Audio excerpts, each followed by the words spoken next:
Seja sincero com você mesmo. Você está disposto a abrir mão da sua liberdade por um pouco de segurança? Cuidado! Benjamin Franklin, um dos pais, da independência americana e assinou a Constituição deles lá, disse que quem faz isso acaba não tendo nenhum e nem outro. Vem comigo!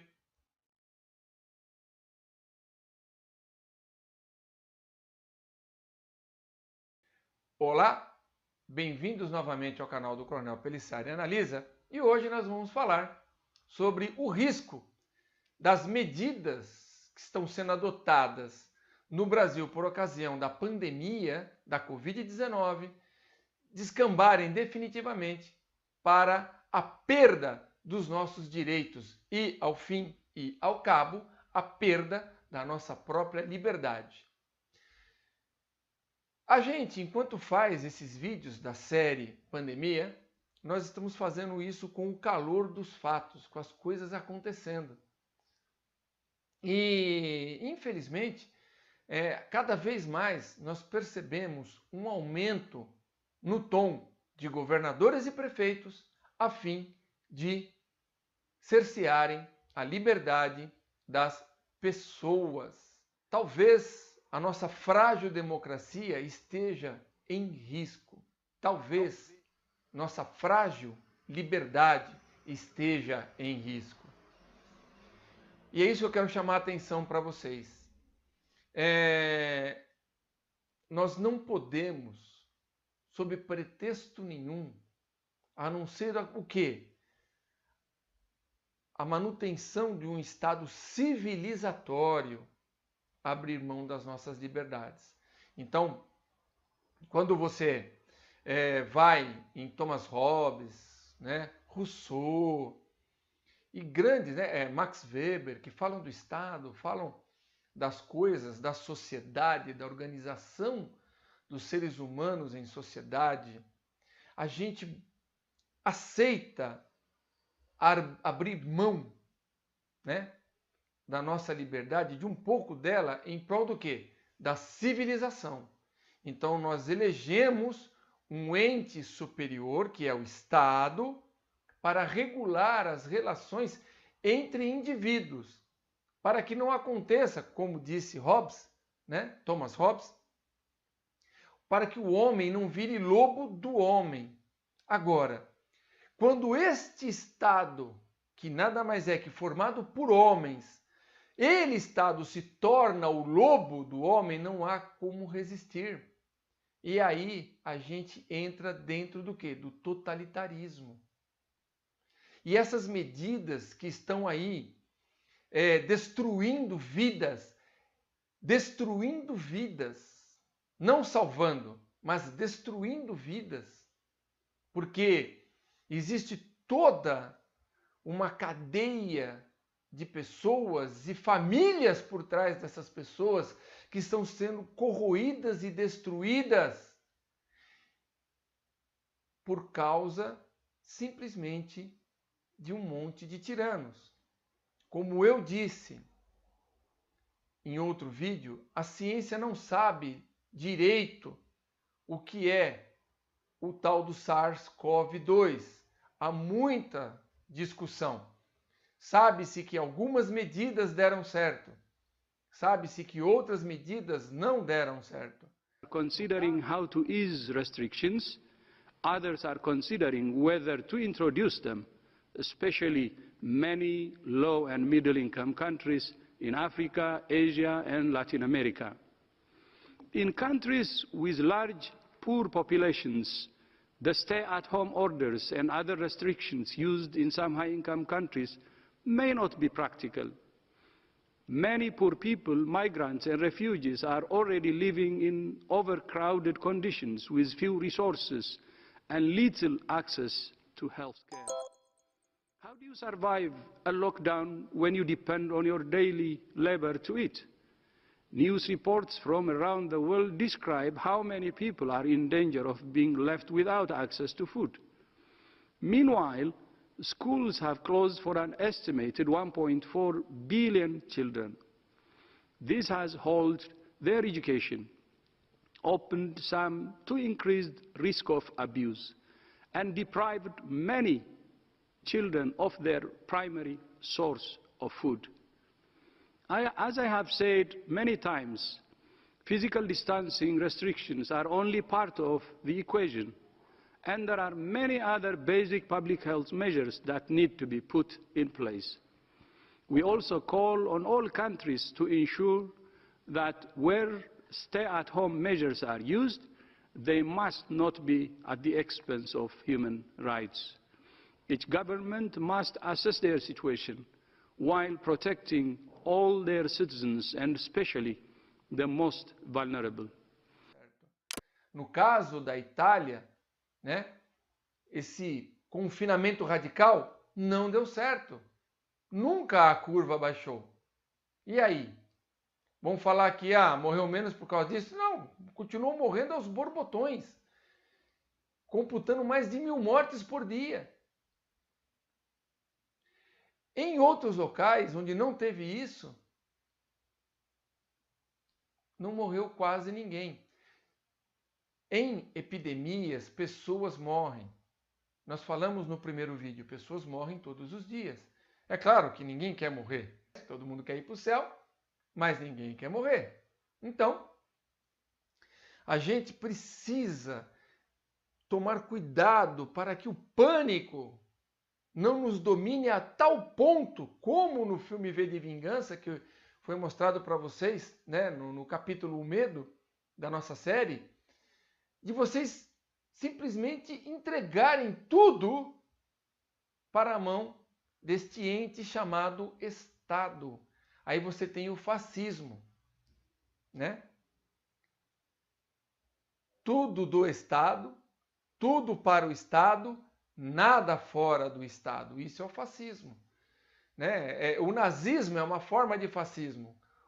O comunismo é uma forma de fascismo. O socialismo, se quiserem uma coisa, é uma forma de fascismo, né? Eles eram o Mussolini era idolatrado por Hitler.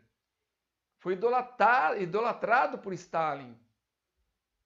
Por quê? Porque o fascismo leva aos regimes totalitários. Os regimes totalitários, na realidade, são fascistas.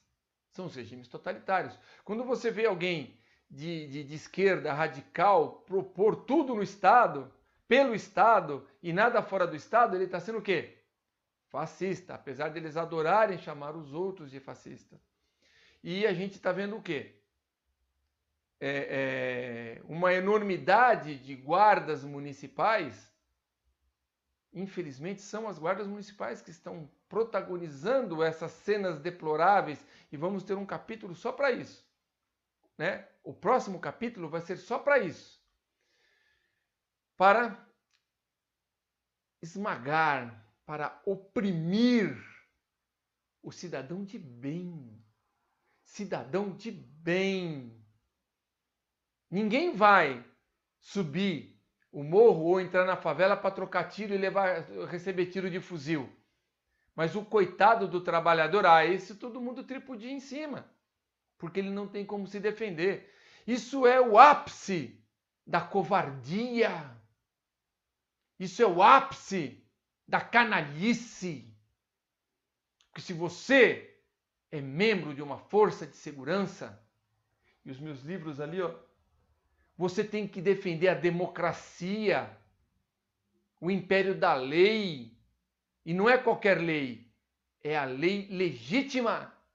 Lei legítima. Existe uma diferença entre legalidade e legitimidade.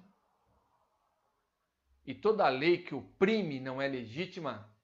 Toda lei que contraria a vontade do povo. Foi isso que Montesquieu idealizou quando dividiu o Estado em 3 poderes: o executivo, o legislativo e o judiciário.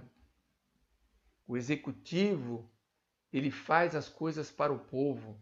O legislativo atende à vontade do povo, por isso que são os nossos representantes.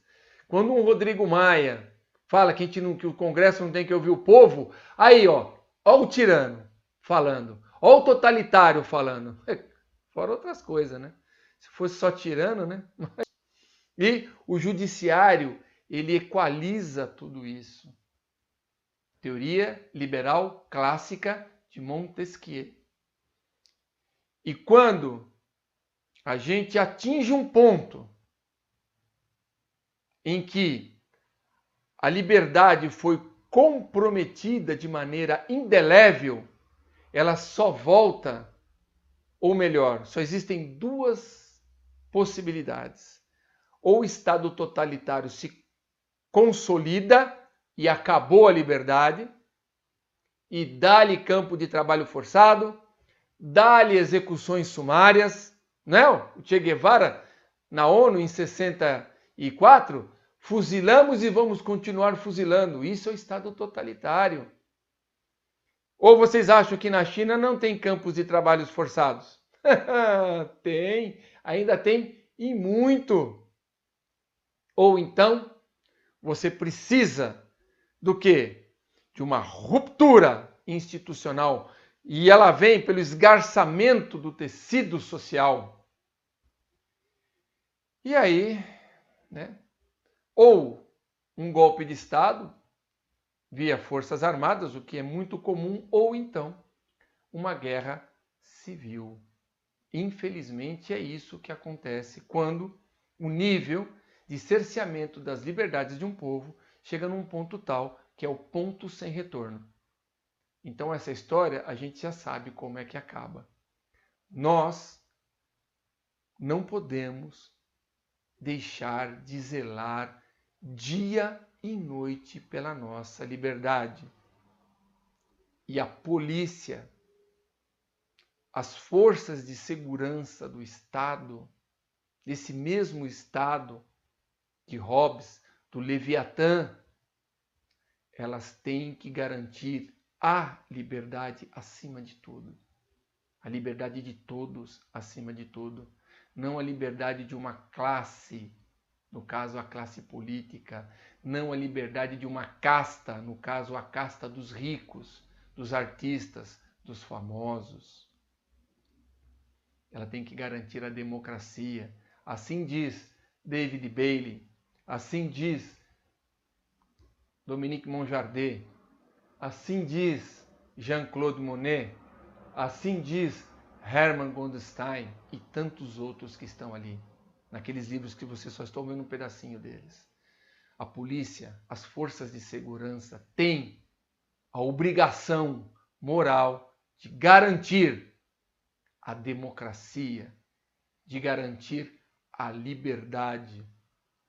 Os policiais juram dar a sua vida pela liberdade da sociedade, pela segurança da sociedade, pela integridade física da sociedade, pelo patrimônio da sociedade. E o patrimônio maior da sociedade é a vida. Melhor, é a liberdade. Porque o ser humano não nasceu para ser passarinho, né? É por isso que a pena, quando alguém transgride a lei, é a cadeia. É a perda da liberdade. Porque a liberdade é maior que a vida. A vida sem liberdade não merece ser vivida. Ninguém quer viver. Pergunte a quem está entravado numa cama se é o que ele gosta. Ele perdeu a liberdade, não por vontade própria. E nem, às vezes, por ato de alguém. Mas pergunta para ele se ele quer viver. Se ele tem prazer em viver. Fica para reflexão. Tá bom? Muito obrigado. Espero que tenham gostado. Né? Foi um pouco pesado esse tema. Espero que tenham gostado. Compartilhem, né? Se vocês gostaram aí com as suas redes sociais. Comentem aqui. Comentem o quanto vocês estão talvez angustiados com a perda da liberdade, com a possibilidade de trabalhar, com a possibilidade de voltar a empreender.